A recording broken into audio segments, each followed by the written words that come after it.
झारखंड के मुख्यमंत्री हेमंत सोरेन संभवतः अपने जीवन की सबसे कड़ी राजनीतिक चुनौती से गुजर रहे हैं।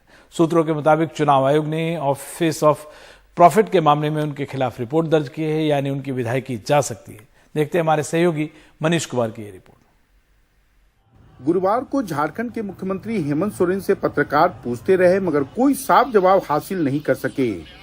खदान का पट्टा लेने के मामले में हेमंत सोरेन पर ऑफिस ऑफ प्रॉफिट कानून के तहत अयोग्यता की तलवार लटक रही है। इसके पहले खबर आई कि चुनाव आयोग ने उनको अयोग्य करार दिए जाने की सिफारिश राज्यपाल के पास भेजी है। इसके बाद हेमंत सोरेन की ओर से बयान जारी किया गया। उन्होंने कहा कि चुनाव आयोग की रिपोर्ट की जानकारी उन्हें मीडिया से मिली है, मुख्यमंत्री दफ्तर को कहीं से जानकारी नहीं मिली है। बीजेपी नेताओं और उनके कठपुतली पत्रकारों ने ये रिपोर्ट तैयार की है। संवैधानिक अधिकारों और सरकारी एजेंसियों का सरेआम दुरुपयोग हो रहा है। बीजेपी मुख्यालय ने इन पर कब्जा कर रखा है। ऐसा भारतीय लोकतंत्र में पहले नहीं दिखा। इधर बीजेपी जेएमएम पर झारखंड के संसाधनों की लूट का आरोप लगा रही है। बीजेपी इंतजार नहीं कर रही। झारखंड के 3.25 करोड़ जनता जो आशा और विश्वास से जल जंगल जमीन की बात करने वाली पार्टी झारखंड मुक्ति मोर्चा को झारखंड की जनता ने सत्ता सौंपा था, और किस तरह सत्ता में आते ही उन्होंने जल जंगल जमीन के साथ साथ जो राज्य की हमारी खनिज संपदा है किस तरह लुटवाने का काम किए, लुटवा भी रहे और अपने भी लुटने के लिए स्वयं मुख्यमंत्री रहते हुए अपने भी लीज लिए, अपनी धर्मपत्नी श्रीमती कल्पना सोरेन जी को भी दिलाया, उनके भाई भी, उनके प्रतिनिधि भी और उनके प्रेस सलाहकार भी। ये सवाल उठ रहा है कि चुनाव आयोग ने अगर उनकी सदस्यता रद्द करने की सिफारिश की तो क्या होगा। जेएमएम की सहयोगी कांग्रेस का कहना है कि सरकार चलती रहेगी और हेमंत सोरेन को ही बनाए रखने की कोशिश होगी। अब पूरी तरह से जिस तरह से मामला जा रहा है, अगर फैसला आपके खिलाफ चला जाता है तो हमारा संख्या बल है। हाँ। और हमारी सरकार रहेगी, ये बात का विश्वास दिलाते हैं। लेकिन चेहरा कौन होगा? चेहरा होगा तय करेंगे। लेकिन जेएमएम कैंप से खबर आ रही है कि एक बार फिर हेमंत की ही ताजपोशी की तैयारी है। वे भी हो सकता है। और जरूरत पड़ी तो विधायकों की परेड की कराई जाएगी राजभवन में। जब जरूरत होगा तब, अब तो जरूरत अभी है नहीं। लेकिन पहली कोशिश आप लोगों को हेमंत सोरेन की ही दोबारा ताजपोशी की होगी या नए चेहरे की? निश्चित तौर पर हम लोग चाहेंगे कि हेमंत सोरेन अगर ऐसा परिस्थिति बनती है तब वही मुख्यमंत्री रहेंगे। ये मामला अनगढ़ा के पत्थर खदान की लीज लेने से जुड़ा है। बीजेपी का आरोप है कि मुख्यमंत्री रहते ये लीज लेकर हेमंत सोरेन ने ऑफिस ऑफ प्रॉफिट कानून का उल्लंघन किया है। हालांकि हेमंत सोरेन ये पट्टा अब छोड़ चुके हैं। चुनाव आयोग का फैसला प्रतिकूल आने के बाद झारखंड के मुख्यमंत्री हेमंत सोरेन के पास दो ही विकल्प बचा है। एक, इस फैसले के खिलाफ सर्वोच्च न्यायालय का दरवाजा खटखटाए और दूसरा, राजनीतिक फ्रंट पर अपने महागठबंधन के सहयोगियों के समर्थन से मुख्यमंत्री की कुर्सी पर अपने परिवार के किसी न किसी सदस्य को जल्द से जल्द बैठाएं। रांची से कैमरामैन हरिवंश के साथ मनीष कुमार, एनडीटीवी इंडिया के लिए। और जम्मू कश्मीर के राजौरी जिले में भारतीय सेना ने पाकिस्तान की एक बड़ी साजिश को नाकाम कर दिया है। पाकिस्तानी आतंकवादियों पर भारतीय सेना की कार्रवाई के दौरान पकड़े गए एक आतंकवादी ने कई अहम खुलासे किए हैं। इसमें उसने पाकिस्तानी सेना के कर्नल के आदेश पर पैसा लेकर भारतीय चौकी पर हमले की बात भी मानी है। राजौरी के सैनिक अस्पताल में एक पाकिस्तानी आतंकवादी का इलाज हो रहा है। लाइन ऑफ कंट्रोल पर जब तबारक हुसैन फेंस काटने की कोशिश कर रहा था, तब जवानों की गोली से वो जख्मी हो गया। सेना के मुताबिक तबारक सेना के कैंप पर आत्मघाती हमले की मंशा से आया था। जब उसे जख्मी हालत में अस्पताल लाया गया तो उसकी जान बचाने के लिए सैनिकों ने अपना खून दिया। ये भारतीय सेना की फौजियों की महानता है कि उन्होंने अपना खून दिया है। और इसमें जब ये तुरंत आया था और हमें खून का, इसके ग्रुपिंग का भी पता नहीं था, तो इमरजेंसी में हमको ओ नेगेटिव ग्रुप का खून देना पड़ा था, जो कि बहुत ही रेयर मिलता है। लेकिन हमारे फौजियों का खून चाहे बहाने आया हो, लेकिन इसको फौजियों के खून में ही बचाया। ये दूसरा मौका है जब पीओके के कोटली के रहने वाले तबारक हुसैन को घुसपैठ की कोशिश में पकड़ा गया है। सेना के मुताबिक 2016 में तबारक और उसका भाई इसी इलाके में पकड़े गए थे। लेकिन 2017 में मानवीय आधार पर उसे वापस दे दिया गया। पकड़े गए आतंकवादी ने कैमरे पर माना कि पाकिस्तान के एक खुफिया अधिकारी ने हमले के लिए उसे 30,000 रुपए दिए थे। किस मकसद से आए थे पोस्ट के पास? मरने के लिए। मरने के लिए आए थे? क्या बोला गया था वहां पे? किसने भेजा था? चौधरी यूनुस ने। हैं? चौधरी यूनुस ने। वो कौन है? चौधरी यूनुस कौन है? चौधरी यूनुस कौन है? आर्मी है। हैं? आर्मी है। आर्मी है कि उन्हें की आख्या दोनों? चौधरी यूनुस ने की आख्या की करना है? उन्हें पैसे दिए। कितने पैसे दिए थे? कितने पैसे दिते? कर्नल है आर्मी का? कितने पैसे दिते सी उन्हें? 3,000। सेना का कहना है कि 48 घंटों के भीतर राजौरी इलाके में घुसपैठ की 2 कोशिशें नाकाम की गई।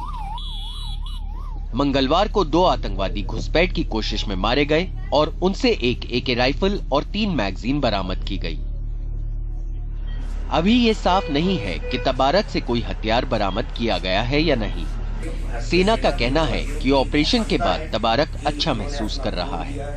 और भी आज की हालत में भी जब मरीज बेड पर है तो इसको हमारे फौजी अपने हाथ से खाना खिलाते। पीर पंजाल पहाड़ों के इस तरफ सुरक्षा फोर्सेस ने उड़ी सेक्टर में भी एक घुसपैठ की कोशिश को नाकाम बनाया। पुलिस के मुताबिक 3 घुसपैठियों को मार दिया गया।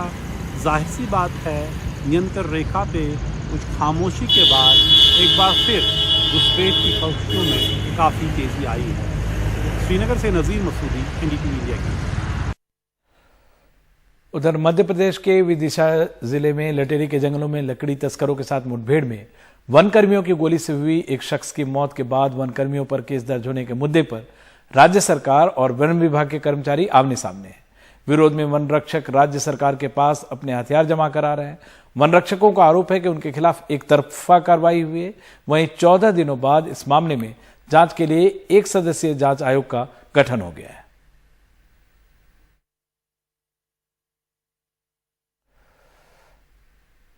और एक तरफा कार्रवाई बता रहे हैं वन रक्षक। उन्होंने अपने हथियार जमा कराने शुरू कर दिए हैं। विरोध में वन विभाग के कर्मचारी और राज्य सरकार के और जो राज्य सरकार है वो आमने सामने हैं।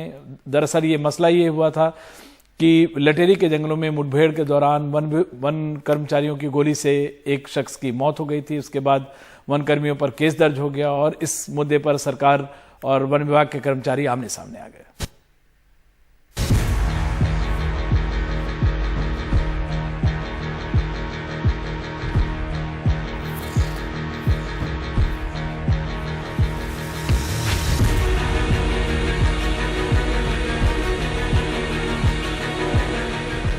देश के सबसे बड़े वन क्षेत्र वाले राज्य में वनों की सुरक्षा में जुटे वन विभाग के कर्मचारी अपनी बंदूकें जमा कर रहे हैं।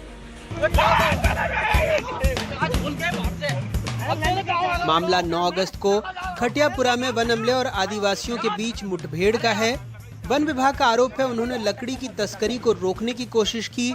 स्थानीय लोगों ने उन पर हमला कर दिया। आत्मरक्षा में गोली चलानी पड़ी जिसमें एक शख्स की मौत हो गई। उस पर लकड़ी चोरी के कई आरोप थे। वहीं आदिवासियों का कहना था कि उन्हें घेर कर मारा गया। फॉरेस्ट वाले मिले, उन्होंने डायरेक्ट बंदूकें चलाई हमारे ऊपर। फिर क्या हुआ? हमारे एक भाई बड़ा चैन सिंह वो वहीं इस पार्ट पे ख़त्म हो गया। हम उसे उठाने दौड़े तो महेंद्र के, मेरे, रोड जी के तीनों के लगी। अगले दिन वन कर्मियों पर हत्या और हत्या के प्रयास का मामला दर्ज हो गया। विरोध में बंदूकें मालखाने में जमा हो रही हैं। कर्मचारियों का कहना है कि वन विभाग ने उन्हें बंदूकें तो दी हैं, लेकिन किस काम के लिए? राज्य में वन बल को दंड प्रक्रिया संहिता 1973 की धारा 45 के तहत आज तक सशस्त्र बल घोषित नहीं किया गया और न ही हथियार चलाने के संबंध में धारा 197 के तहत कोई नियम तय किए गए हैं। हमको हथियार भी दे दिए कि आप हथियार वन सुरक्षा के लिए हैं। जब भाई उसके चलाने का पावर ही नहीं है, उनके चलाने के लिए कोई प्रोटोकॉल नहीं है, संरक्षण नहीं है तो हम 100 पीस बंदूक का 100 पीस अस्त्र शस्त्र का क्या करेंगे? इससे अच्छा आप ले लो। उधर राज्य सरकार ने साफ कर दिया है कि वन कर्मी भले ही हथियार जमा कर दें, लेकिन उन्हें आत्मरक्षा के लिए सिर्फ हवाई फायर की इजाजत है, न कि किसी की जान लेने की। गोली चलाने का अधिकार तो किसी को नहीं भाई साहब, किसी पर भी किसी को भी गोली चलाने का अधिकार नहीं है, ये न्यायालय काम करता है। हथियार जो होता है, खास करके मैं केवल वन विभाग की बात कर रहा हूं, हमने इसलिए दिए थे कि लोग अपने जंगल में ना जाएं, जंगल ना काटें, जंगल बचे। हम लोगों ने हथियार तो दिए थे, लेकिन केवल इस बात के लिए दिए थे कि आप डायरेक्ट फायर नहीं करना।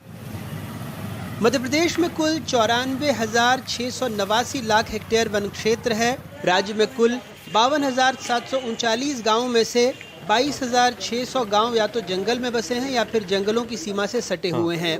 ऐसे में देश के सर्वाधिक वन क्षेत्र वाले राज्य के लिए ये मुद्दा बहुत अहम है।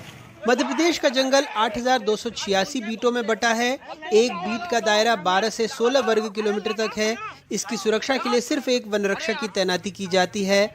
हालात ये हैं कि वन रक्षकों के 14,024 पदों में से 16,995 खाली हैं। इसमें से भी 4,000 से ज्यादा दफ्तर और अधिकारियों के बंगलों पर सेवाएं दे रहे हैं। सरकार वो जो सबको संभाव से देखे, वोट के भाव से नहीं। लेकिन जिस तरह से जंगलों की सुरक्षा में लगे अधिकारी और कर्मचारी अपने हथियार जमा कर रहे हैं और सरकार का जो बयान आया है, उससे तो यही लगता है कि सरकार इस मामले को वोट के भाव से देख रही है, संभाव से नहीं। भोपाल से कैमरा पर्सन रिजवान खान के साथ अनुराग द्वारी, एनडीटीवी इंडिया। पंजाब, हरियाणा और उत्तराखंड में बौने धान से किसान परेशान हैं।